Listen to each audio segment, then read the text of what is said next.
Overseas पाकिस्तानियों के हर दिल अजीज़ रहनुमा और तर्जुमान कैप्टन रिटायर्ड आसिम मलिक ने वज़ीर आला खैबर पख्तूनख्वा सुहेल अफरीदी पर कड़ी तनकीद करते हुए कहा कि अब वक्त आ गया है कि वज़ीर आला ज़ाती सियासत से निकलकर अवामी मसाइल पर तवज्जो दें। अपने बयान में कैप्टन रिटायर्ड आसिम मलिक ने कहा कि वज़ीर आला की तमाम तर तवज्जो इल्ज़ामात विफाक से मुहासराई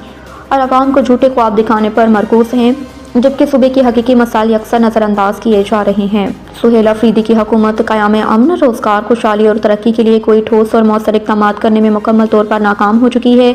और उनकी सियासत महज मुखालफत बराए मुखालफत के महदूद होकर रह गई, जिसका ख़मियाज़ा खैबर पख्तूनख्वा की आवाम भुगत रही है। कैप्टन रिटायर्ड आसिम मलिक के मुताबिक गैर संजीदा और गैर ज़िम्मेदाराना तर्ज़ सियासत के बायस खैबर पख्तूनख्वा कम अज़ कम 20 साल पीछे चला गया और सूबे की आवाम बेरोज़गारी, पसमानदगी और बदहाली का शिकार। आखिर में उन्होंने खैबर पख्तूनख्वा की आवाम से पुरज़ोर अपील की